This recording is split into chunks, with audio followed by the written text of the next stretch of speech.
Lo que queremos hacer hoy es ver cuál es el fruto del arrepentimiento.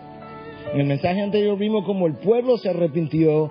En este mensaje vamos a tratar de ver cuál es el fruto de ese arrepentimiento, de tal manera que cuando yo comience a verlo en mi vida, yo pueda reconocer, esto es el resultado de yo haber arreglado cuentas con Dios.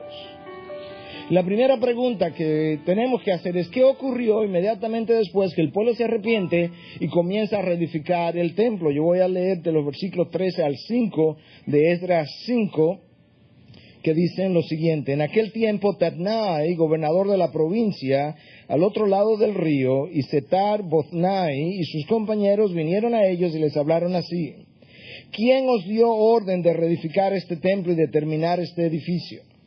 También le dijeron así: ¿cuáles son los nombres de los hombres que están reedificando este edificio? Pero el ojo de su Dios, velaba sobre los ancianos de los judíos y no les detuvieron la obra hasta que un informe llegara a Darío y volviera una respuesta escrita tocante al asunto.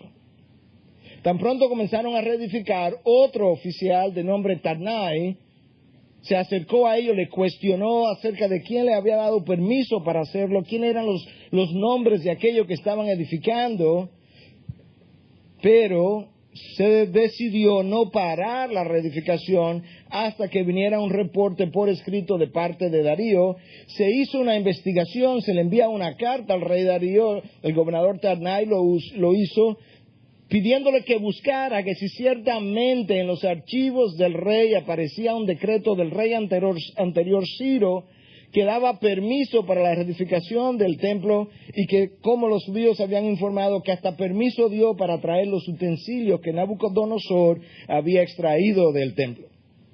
Se hace la búsqueda, se encuentra que ciertamente hubo tal decreto y se encontró el rollo, y esto es lo que Darío decide, Esdras 6, versículo 6. Ahora pues, Tatnai, gobernador de la provincia al otro lado del río, Setar-Boznai, y vuestros compañeros, los oficiales del otro lado del río, alejaos de allí.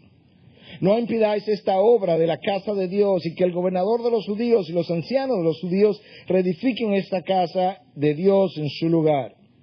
Además, este es mi decreto en cuanto a lo que habéis de hacer por estos ancianos de Judá en la reedificación de esta casa de Dios. Del tesoro real de los tributos del otro lado del río se han de pagar todos los gastos a este pueblo, y esto sin demora. Y todo lo que se necesite, novillos, carneros, corderos, para el holocausto al Dios del cielo, y trigo, sal, vino y aceite de unción, según lo pidan los sacerdotes que están en Jerusalén, se les dará día por día sin falta, para que puedan ofrecer sacrificios agradables al Dios del cielo y orar por la vida del rey y de sus hijos. Y he proclamado un decreto de que cualquiera que quebrante este edicto de su casa se arranque un madero y levantándolo sea colgado en él, y que su casa sea reducida a escombros a causa de esto. Y que el Dios que ha hecho morar allí su nombre derribe a todo rey o pueblo que trate de cambiarlo para destruir esta casa de Dios en Jerusalén. Yo, Darío, he proclamado este decreto que sea ejecutado con toda exactitud. Entonces Tatnai, gobernador de la provincia al otro lado del río, Setar-Boznai y sus compañeros ejecutaron el decreto con toda exactitud, tal como el rey Darío había ordenado. Y los ancianos de los judíos tuvieron éxito en la edificación según la profecía del profeta Ageo y de Zacarías, hijo de Ido, y terminaron de edificar conforme al mandato de Dios de Israel y al decreto de Ciro, de Darío y de Artajerjes y rey de Persia. Y este templo fue terminado el tercer día del mes de Adar. Era el año sexto del reinado del rey Darío. Ahí tienes una idea de qué ocurrió. Tatnai trató de parar el trabajo, pero el texto dice que el ojo de Dios estaba con los ancianos de los judíos. La intención era detenerlo, y la única razón por la que no fue detenida era precisamente porque Dios estaba a su favor. Y ese es el primer fruto del arrepentimiento, y es que Dios obra favorablemente hacia aquellos de corazón arrepentido. Dios obra favorablemente hacia aquellos de corazón arrepentido. Una sola razón por la que el trabajo no fue detenido: el ojo de Dios estaba con los ancianos de los judíos. En otras palabras, Dios estaba con el liderazgo del pueblo. Y eso nos habla a nosotros de que la condición espiritual del liderazgo del pueblo de Dios es esencial para que Dios pueda hacer fluir su gracia y bendecir a su pueblo. Eso no implica que la condición espiritual del resto del pueblo no es importante, pero la disposición de espíritu, la sumisión, su entrega, su estilo de vida, un espíritu sumiso versus un espíritu irreverente o insubordinado, son vitales para determinar cómo Dios ha de obrar a través del liderazgo del pueblo de Dios. Hasta ese momento el pecado en el corazón del pueblo había impedido precisamente que Dios obrara a su favor, pero una vez Dios comienza a ver el arrepentimiento del pueblo, Dios quitó todo bloqueo. Y Darío proclama un segundo decreto a favor del pueblo. Dios pudiera detener o bloquear uno de mis proyectos, como persona, como familia, como iglesia, simplemente para probar nuestra fe. Pero en ocasiones la razón del bloqueo es precisamente pecado en nuestras vidas. Y a manera de aplicación desde ya, ¿es posible? Hazte esa pregunta, ¿es posible que haya algo en tu vida que esté estancado? Algo que tú has querido ver hace mucho tiempo y no lo has podido ver, simplemente porque Dios, mientras tú esperas que eso ocurra, Dios espera por tu arrepentimiento para que orquestar su acontecimiento. Mi arrepentimiento mueve la mano y el rostro de Dios a mi favor. Y mi falta de arrepentimiento mueve a Dios en mi contra. Y eso es uno de los frutos del arrepentimiento, la disposición que Dios tiene hacia mi vida. Preguntémonos, ¿qué es eso? ¿Qué has estado tratando de hacer quizás desde hace tiempo y que no has podido hacer simplemente porque Dios conoce que en tu pecado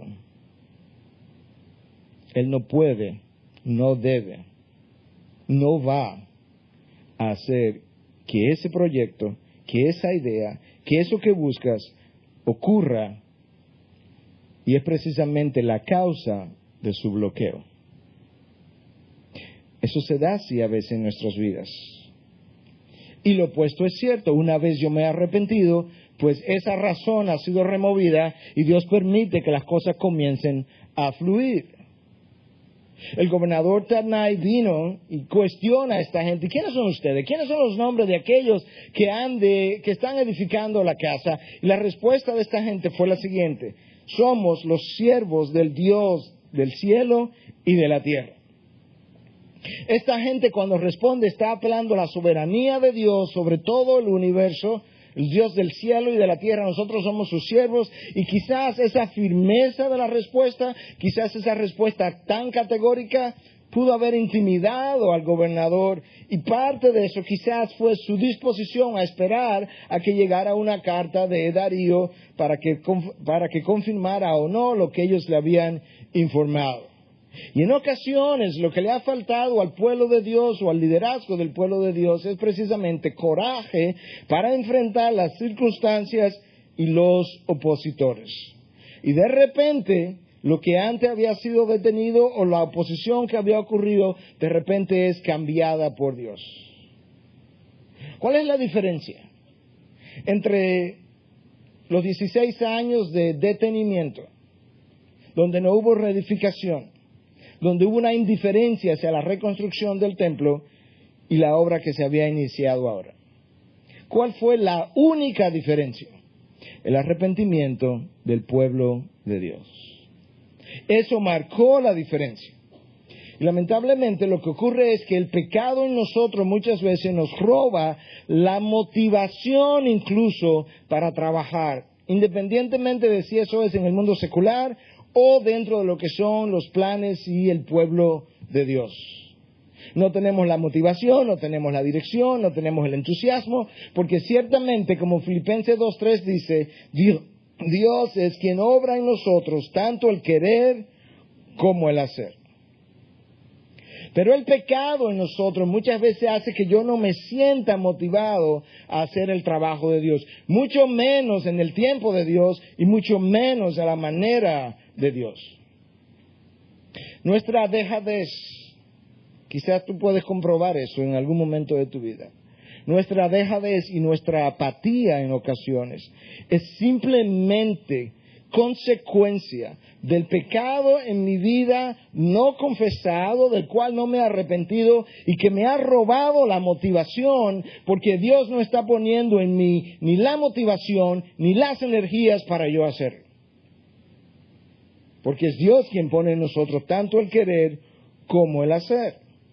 Dios da la dirección, Dios da el propósito, Dios da la motivación, Dios da la energía. Y cuando el pecado no permite que Dios haga fluir su gracia a través de mí, hasta la motivación para trabajar se me va. Y ese es el segundo fruto del arrepentimiento. Y es que el arrepentimiento produce en nosotros un despertar a la acción. Y nos motiva y nos energiza para realizar los propósitos de Dios para su complacencia. Porque Filipenses 2:13 dice que Dios obra en nosotros tanto el querer como el hacer para su beneplácito. De manera que la mejor forma de yo vivir una vida motivada es vivir una vida en relación con Dios. Es tener una actitud de arrepentimiento a lo largo de mi vida. No hay nada como la confianza en el control de Dios, en una persona que está en relación con Dios para motivarnos a hacer el trabajo de Dios. Cuando perdemos la perspectiva de ese control que Dios ejerce, nos amedrentamos, retrocedemos y, como decíamos un par de mensajes atrás, tendemos a hacer algo que nosotros podamos manejar, cuando la invitación de Dios siempre es hacer algo que yo no pueda manejar, y lo ilustramos con la vida de Pedro y su caminar sobre las aguas cuando Cristo le invitó a salirse de la barca. Los líderes del pueblo, ante la pregunta o el cuestionamiento de Natanael, le explicaron que Dios había juzgado al pueblo por su desobediencia. Y que Ciro, el rey anterior, había dado ciertamente un decreto que había autorizado la reconstrucción del templo, y se envió entonces esa carta, que en esta ocasión no fue acusatoria, no fue inflamatoria, simplemente al rey Darío que averigüe si ciertamente hay en los archivos del rey tal documento. Y buscaron y apareció el rollo. Y habiendo encontrado entonces el rollo, el rey Darío proclama otro decreto, donde se autoriza no solamente la reconstrucción del templo, donde se le pide a Tatnai y a sus oficiales que se retiren inmediatamente de aquel lugar y que no lo impidan, y que provean los novillos, carneros, corderos para el holocausto al Dios del cielo, y trigo, sal, vino y aceite de unción, según lo pidan los sacerdotes que están en Jerusalén. Escucha, se les dará día por día sin falta. ¿De dónde se le ocurre a un Dios, a un rey pagano, proveer tan abundantemente para el pueblo de un Dios a quien él no sigue, en quien él no cree, a quien él no adora? ¿De dónde surge la motivación? Darío pudo haber dicho: yo no tengo nada que ver con ese Dios, yo no tengo nada que ver con ese pueblo a 900 kilómetros de distancia, no tengo nada que ver con sus costumbres, no tengo nada que ver con su historia, y no tengo nada que ver con el rey Ciro que ya se murió. Este es mi nuevo decreto. Sin embargo, el mismo Dios que movió el corazón de Ciro es el Dios que movió el corazón de Darío. Y ahora aquellos opositores se convirtieron en contribuidores. Y ahí hay un tercer fruto del arrepentimiento, y es que mi arrepentimiento causa con frecuencia que Dios ponga gracia en el corazón del otro. Hasta el punto que muchas veces tus enemigos son convertidos en colaboradores y la oposición es transformada en provisión. Los enemigos convertidos en colaboradores y la oposición transformada en provisión. Eso es exactamente lo que vemos en este texto. Pregunta: ¿es posible que la falta de provisión para mis necesidades básicas se deba precisamente a que la gracia de Dios no me está visitando en este momento, producto de pecado en mi corazón, en el matrimonio, en la familia, y que hasta que eso no ocurra, Dios no ha de mover su mano. Es posible que la negatividad de parte de un jefe, de parte de un individuo, en una oficina gubernamental o en una oficina privada, su negatividad ante mi petición se deba a que Dios no ha puesto gracia en esa persona, precisamente porque Dios sabe lo que está ocurriendo en mi corazón. Y eso resulta entonces, en ocasiones, en falta de mi provisión para mis necesidades más cotidianas. No podemos olvidar a Proverbios 21:1, como canales de agua es el corazón del rey en la mano del Señor, Él lo dirige donde le place. Cambia la palabra rey, ponle ahí, en como canales de agua es el corazón de mi esposa, mi esposo, mi jefe, mi vecino, mi empleado, y Él lo dirige como a Él le place. Lo que implica que yo tengo una necesidad de vivir en relación con Dios de tal manera que su gracia pueda visitar mi vida y la de los míos. Darío fue tan poderosamente movido por Dios que escucha lo que Darío dice en el versículo 11 de Esdras 6. He proclamado un decreto de que cualquiera que quebrante este edicto de su casa se arranque un madero y levantándolo sea colgado en él y que su casa sea reducida a escombros a causa de esto.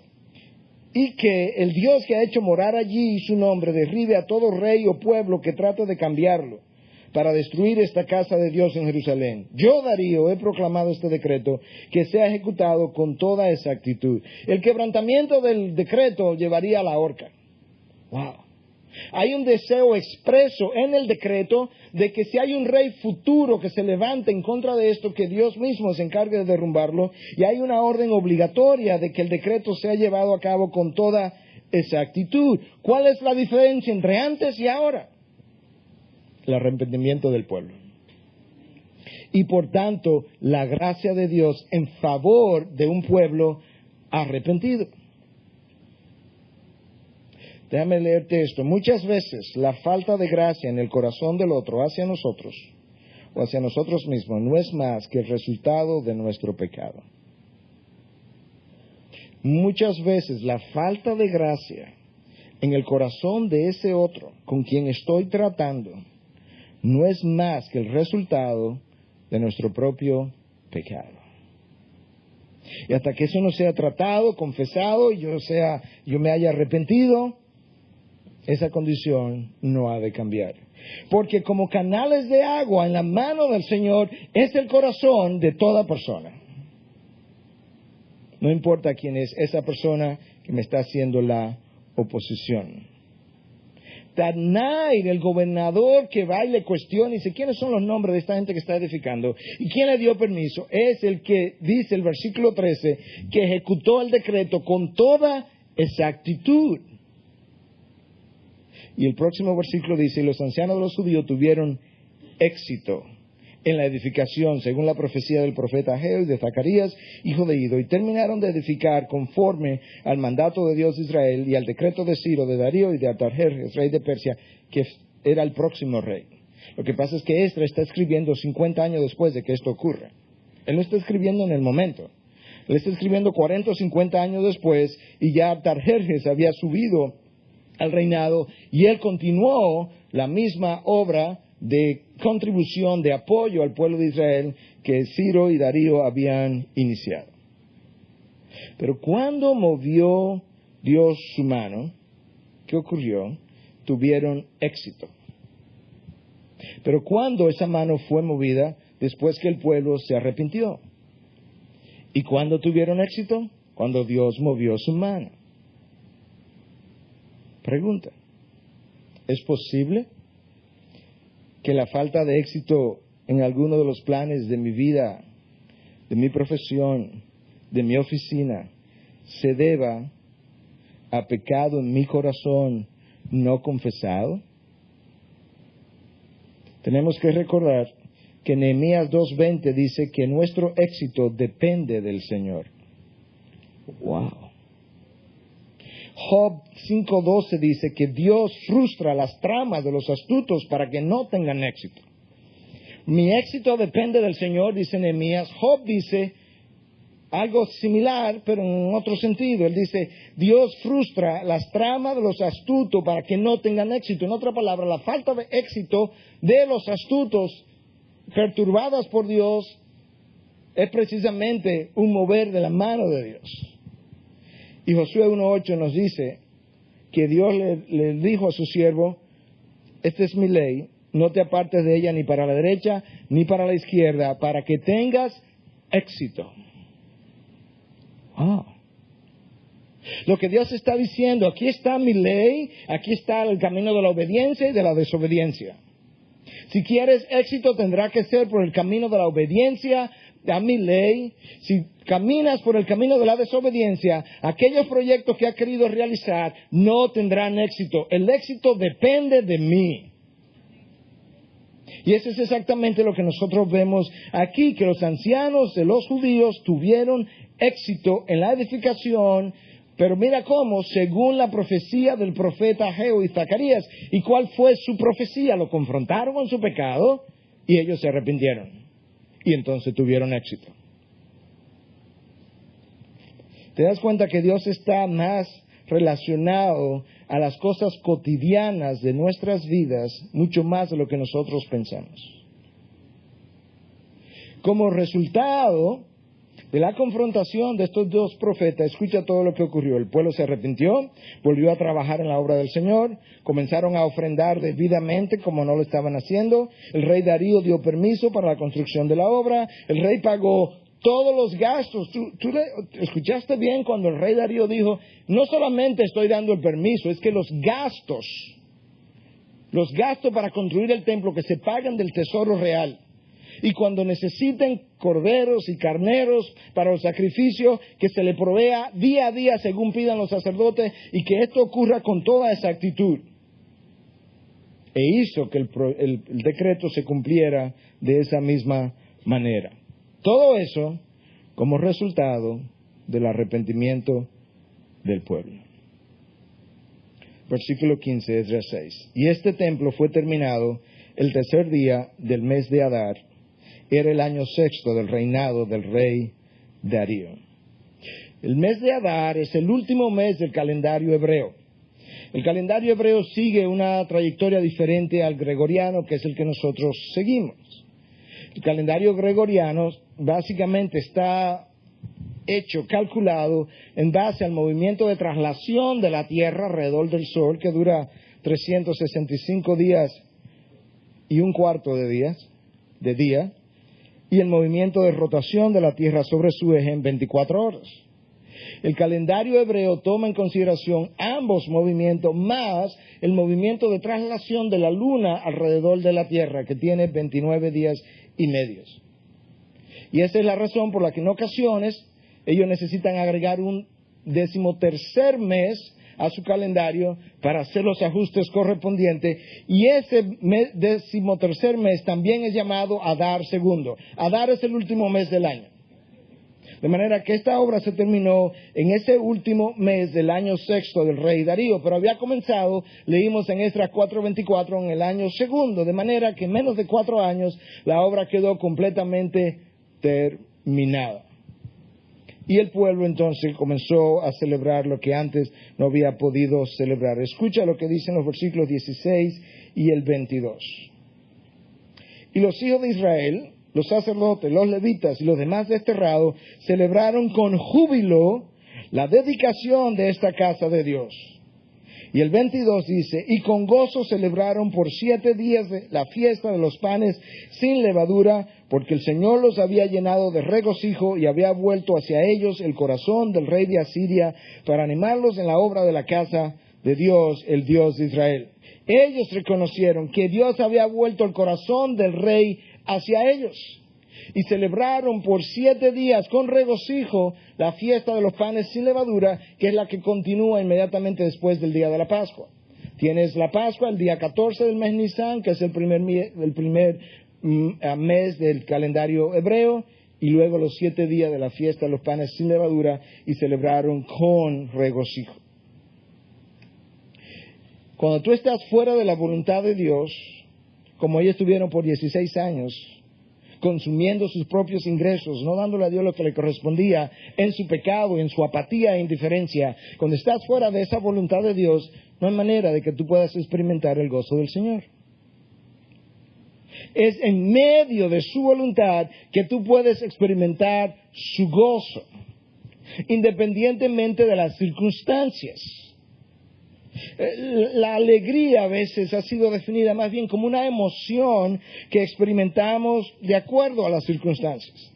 Pero el gozo más bien es una actitud interna de vida ante lo que Dios orquesta. De Cristo, Hebreos 12:2 dice que por el gozo puesto delante de Él soportó la cruz. ¿Qué fue lo que hizo que Cristo tuviera esa actitud? El reconocer que su Padre estaba en control y que por esa orquestación que Dios estaba haciendo de los eventos, Él podía gozarse ahora contemplando el futuro. Cristo no entrega su alma contemplando la cruz, Él entrega su alma contemplando su resurrección. El énfasis todo el tiempo para los discípulos fue: y al tercer día yo resucitaré, y al tercer día yo me levantaré, y al tercer día yo los encontraré. Esperadme en Galilea. Nosotros necesitamos tener el mismo enfoque. Cuando estamos fuera de la voluntad de Dios, no hay gozo. Cuando no hay gozo, no hay motivación. Escucha lo que Nehemías dice en 8:10. Vamos a llegar ahí en varias semanas. En 8:10, el gozo del Señor es nuestra fortaleza. En otras palabras, cuando el gozo no está, no tengo fortaleza. Estoy débil, no tengo motivación. Después de 16 años de indiferencia, de inactividad, de estar fuera de la voluntad de Dios, de no poder gozarse, porque las fiestas judías, hay algo que disfruto ver en la palabra de Dios y que probablemente no lo vayamos a ver hasta que la Nueva Jerusalén, a diferencia de nuestras naciones. En la tierra de Israel, su cultura era su religión y su religión era su cultura. La gente no iba a conciertos seculares a gozarse, ellos no necesitaban de eso. La gente iba a conciertos, entre comillas, a fiestas de Dios, planificadas por Dios, que duraban no 3 y 4 horas de una noche, 7 días. Y en medio de esas fiestas religiosas, culturales, porque no había diferencia entre una cosa y otra, Dios les visitaba y les hacía experimentar el gozo del Señor. Pero cuando estamos fuera de su voluntad, no tenemos ese gozo, porque en desobediencia no puede haber gozo. Y cuando estamos fuera de su voluntad, estamos en pecado. Y cuando estamos en pecado, estamos contendiendo con Dios. Y lo increíble es que muchas veces otros pueden ver que yo estoy contendiendo con Dios, pero yo no lo veo. De hecho, en ocasiones, todo el mundo que está alrededor de mí puede ver que yo estoy contendiendo con Dios, menos yo. Yo soy el que estoy haciendo el esfuerzo, yo soy el que me estoy desgastando, y sin embargo, la persona que mejor debiera saber con quién estoy contendiendo soy yo, y mi pecado no me lo deja ver. El gozo es una actitud, decíamos, y al mismo tiempo es una sensación, es una experiencia que resulta como consecuencia de conocer a Dios, de servirle a Dios y de obedecer a Dios. Nota que no es una sensación que yo experimento cuando las cosas me salen bien. Es algo que mi interior, mi corazón, mi alma puede disfrutar simplemente como resultado de conocerle, servirle y obedecerle. Aun si esa obediencia me lleva al Calvario. La palabra gozo aparece en la Biblia más de 150 veces. La palabra regocijarse aparece más de 200 veces. Y eso nos da a nosotros una idea de que nuestra fe, cuando es bien vivida, debe ser fuente productora de gozo. Y cuando no está siendo bien vivida. Hay algo que hace falta.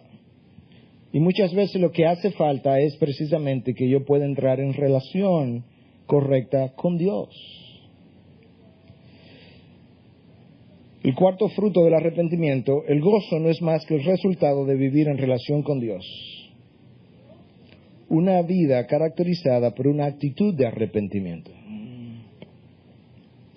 ¿Por qué yo hablo de una vida caracterizada por una actitud de arrepentimiento? Arrepentimiento no es confesar, aunque requiere confesión. Arrepentimiento no es llorar, aunque yo puedo llorar. Pero el arrepentimiento es más bien una actitud interna del corazón, del alma, que odia desobedecer a Dios. Y que cada vez que encuentra que ha faltado, que ha pecado, tiene la disposición inmediata de devolverse en U y arreglar cuentas con Dios. Lamentablemente nuestros orgullos, nuestra desobediencia rompen esa relación. Y al romper esa relación nos roban el gozo del Señor. Quizás tú nunca has experimentado el gozo del Señor porque todavía no le has entregado tu vida al Señor. Quizás no le has confesado tus pecados. Quizás Él no es tu Señor aún. Quizás entonces no tienes salvación. Y el gozo nunca ha llegado a ti. Si ese es el caso, necesitas hoy, si oís su voz, no endurezca el corazón. Y antes de salir de este lugar, poder cerrar tus ojos y decir, Señor, perdóname por mis pecados. Yo entiendo que la cruz es lo único que me puede limpiar de mis pecados. Y te pido perdón en base a lo que hiciste en la cruz. Reconozco que no hay ningún otro nombre debajo del cielo por medio del cual yo pueda ser salvo. Y hoy te entrego mi vida para que tú me puedas dar la tuya. Y que finalmente yo pueda experimentar el gozo que hasta el día de hoy no he podido experimentar. El gozo es una experiencia que está prácticamente en cada página de la Biblia, si pudiéramos decir. En Lucas 15 hay 3 parábolas. La parábola de la oveja perdida, la parábola de la moneda perdida y la parábola del hijo perdido o del hijo pródigo, que es como se le conoce. Cada una de estas parábolas termina en una experiencia de gozo por un pecador que se ha arrepentido. Donde no solamente aquí debajo y en el interior del corazón del pecador arrepentido hay gozo, sino que hay gozo en el reino de los cielos. Con cada pecador que se arrepiente y con cada vida que le es entregada a nuestro Señor. Y cuando yo hago eso, yo puedo tener una conciencia tranquila, una conciencia calmada. El gozo es el fruto de yo poder tener una conciencia calmada, porque ya yo no tengo el dedo acusador del Espíritu Santo que día a día me ha estado diciendo, tienes problema conmigo, está violando mi ley, está fuera de relación conmigo. ¿Y cómo yo sé que estoy fuera de relación con Él? Mira tus relaciones alrededor, mira las relaciones con tus padres, con tu esposo, con tu esposa, con tus hijos, con tus amigos.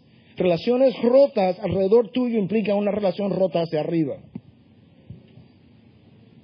Y hasta que tú no enmiendes tus relaciones, hasta que tú no enmiendes tus caminos, no habrá gozo en tu vida. El pecado en nosotros nos roba el gozo. Escucha a David, Salmo 51, versículo 8 al 12. Cuando David había pecado y no se había arrepentido aún. Hazme oír gozo y alegría. Hazme oírlo. Es que no, es como, está tan lejano esa experiencia de mi vida hoy en día. Hazme oír. David reconoce que eso tiene que venir de Dios. Hazme oír gozo y alegría, que se regocijen los huesos que has quebrantado. Esconde tu rostro de mis pecados y borra todas mis iniquidades. Crea en mí, oh Dios, un corazón limpio y renueva un espíritu recto delante o dentro de mí. No me eches de tu presencia y no quites de mí tu Santo Espíritu. Restitúyeme, escucha, restitúyeme el gozo de tu salvación. Se me ha ido, no lo tengo, no lo puedo conseguir, no lo encuentro y yo no sé dónde encontrarlo. Restitúyelo, es de ti que viene. Restitúyeme el gozo de tu salvación y sosténme con un espíritu de poder. La falta de arrepentimiento es la causa número 1 en nosotros de ausencia de gozo. La falta de arrepentimiento es la causa número 1 de ausencia de gozo. Mira cómo termina el capítulo 6 de Esdras. Y con gozo celebraron por 7 días la fiesta de los panes sin levadura, porque el Señor los había llenado de regocijo. Porque el Señor los había llenado de regocijo. Es de Él que viene. Por 7 días. Pero ¿qué fue lo que precedió la experiencia de gozo? El versículo 20 y 21 nos van a decir. Porque en esos dos versículos se nos dice que los sacerdotes y los levitas, antes de la fiesta de la Pascua, se purificaron, junto con todos aquellos que se habían apartado de las impurezas de las naciones. Básicamente eso es una referencia a gentiles que se habían convertido al judaísmo y que habían sido debidamente circuncidados.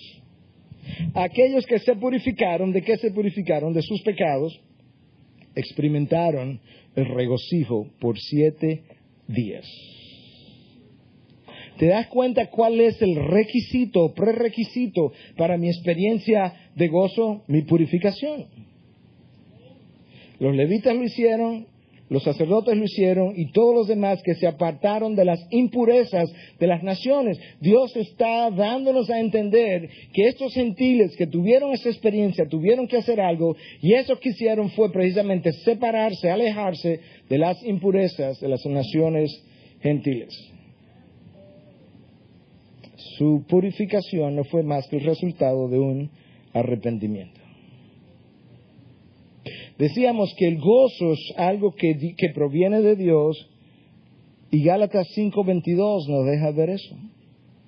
Porque en la descripción del fruto del Espíritu con E mayúscula, el gozo es uno de ellos. En otras palabras, yo no puedo fabricarlo, yo no puedo comprarlo, yo no puedo manufacturarlo, tiene que ser el Espíritu que lo haga en mí.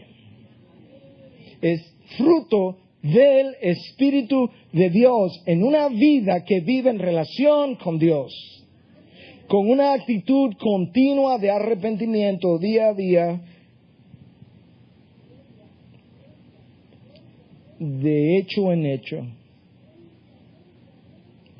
A mayor actitud de arrepentimiento, mayor llenura. A mayor llenura, mayor gozo. Es el fruto del Espíritu. Dios no fue a la cruz en la persona de Cristo para que tú y yo vivamos una vida cabizbaja y triste. Dios fue a la cruz para que tú y yo vivamos una vida de abundancia. Y como decíamos recientemente en una de las clases de Romanos, todo cristiano tiene vida eterna, pero no todo cristiano tiene vida abundante. Y la abundancia de vida me la roba el pecado que mora en nosotros. Y en la medida en que nosotros podemos confesar, arrepentirnos, el gozo del Señor nos inunda. En Juan 15, Cristo ya tratando de despedirse de los discípulos, la última noche, le habla de obedecer sus mandamientos. Y luego le dice, estas cosas os he hablado, versículo 11, para que mi gozo esté en vosotros y vuestro gozo sea perfecto. En otras palabras, hay un gozo que Dios disfruta. Cristo dice, yo vivo en gozo. Y yo quiero que mi gozo sea vuestro gozo. Cuando mi gozo sea vuestro gozo será perfecto. Pero ¿qué es lo que Él le dice antes de la experiencia de gozo? Si me amáis, obedecéis mis mandamientos. Es la obediencia a sus mandamientos que hace posible el disfrute del gozo perfecto del Señor. Y es el gozo del Señor que es mi fortaleza. La palabra de Dios habla múltiples veces del gozo que Dios experimenta. Y yo creo que no ha habido ninguna otra persona, ni lo habrá, con más gozo que Dios mismo. Piensa un poco en Dios y en nosotros. En ocasiones hay circunstancias que nos roban el gozo. Pero eso no es el caso del Señor, porque nada lo toma desprevenido. En ocasiones hay personas que nos roban el gozo. ¿Sí o no? ¿O nada más al pastor que le ha pasado eso? No, seamos honestos. Porque no la sabemos manejar. Pero ese no es el caso de Dios. En ocasiones hay cosas que se nos van de la mano. Pero Dios nunca ha tenido esa experiencia. De manera que nuestro Dios tiene que ser, por obligación, la persona en todo el universo, durante toda la historia, que más gozo haya experimentado. Y cuando Cristo viene, Él dice, mi gozo yo quiero dárselo. Obedezcan mis mandamientos. Y vuestro gozo será perfecto. ¿Por qué perfecto? Porque no es el de ustedes, es el mío. Nuestros orgullos a veces nos roban el gozo. Pero cuando Cristo viene, dice, no, aprended de mí que soy manso y humilde. No ha habido nada en la historia de la vida de Dios que haya podido robarle el gozo al Señor. Y por eso es que necesitamos vivir en relación con Él para disfrutarlo. La vida cristiana, yo lo he dicho una y otra vez, yo no sé cuántos me lo creen, no es difícil, no es complicada, no es para individuos súper extraordinariamente dotados de inteligencia. Es sencilla. Sencilla, pastor. Si tú tienes que hacer una sola cosa, más nada. Tú complaces a tu Señor. Y el resto se da por añadidura. Incluyendo tu gozo, que es el resultado de vivir una vida de relación con Dios. El gozo del Señor nos permite disfrutar de su provisión. Cuando no puedes disfrutar de tu trabajo, ¿sabes qué? No tienes el gozo del Señor. Cuando no puedes disfrutar la ropa y la comida que Él te da, poco o mucho, no importa, no tienes el gozo del Señor. Cuando no puedes disfrutar los amigos, la iglesia que el Señor te da, no tienes el gozo del Señor. Y cuando yo no puedo disfrutar las provisiones de Dios, eso es ingratitud. Y la ingratitud es un gran ladrón del gozo. La ingratitud no me permite disfrutar lo que Dios quiere darme. Es ingratitud hacia mi Creador, que Él provea trabajo, comida, ropa, amigos, relaciones, iglesias, lo que tú quieres. Una casa donde vivir, padres que me permiten vivir, me permitieron, me educaron, me ayudaron a crecer, y al educarme me fui de su casa y todavía continúan bendiciéndome.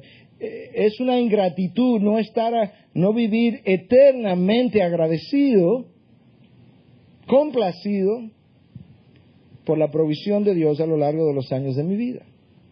Y eso nos roba el gozo del Señor.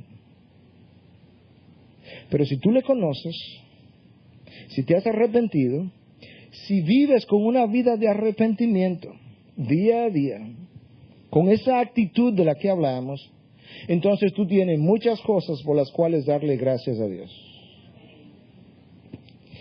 Por buscarte cuando tú no le buscabas a Él. Por encontrarte cuando estaba perdido. Por sanarte cuando estaba espiritualmente enfermo. Por perdonarte cuando vivías en violación de su ley. Por darte vida cuando estaba muerto. Por hacer brillar su luz en tu oscuridad. Por remover tu dolor cuando estaba herido. Por sostenerte cuando estaba a punto de caer. Por preservarte cuando querías alejarte. Por proveerte cuando estaba en necesidad. En definitiva, por todas las bendiciones, las que ve y las que no puedes ver. Estoy convencido que la mayoría de las cosas por las cuales tenemos que darle gracias a Dios ni siquiera la podemos ver. Trascienden nuestro entendimiento, trascienden el tiempo, trascienden el espacio, trascienden mi naturaleza humana y en mi incomprensión de cómo Dios maneja el universo, ni me percato de las enormes bendiciones que día a día, continuamente, o Dios me hace copartícipe continuamente de esas bendiciones. Y de ahí que tenemos que hablar de las bendiciones que podemos ver y las que no puedo ver. Es un privilegio ser hijo del Dios del universo. Es un privilegio servirle. Es un gozo obedecerle. Es un privilegio tener un lugar donde yo puedo ir a arrepentirme y salir perdonado una y otra vez, una y otra vez, una y otra vez. Es algo extraordinario tener un lugar donde yo puedo ir a alivianar mi conciencia. Es un privilegio poder vivir en relación continua con mi Dios. Y entonces el gozo del Señor va a permear toda área de mi vida. No importa si es en el mundo secular o en el mundo de la iglesia. Que delante de Dios no hay diferencia.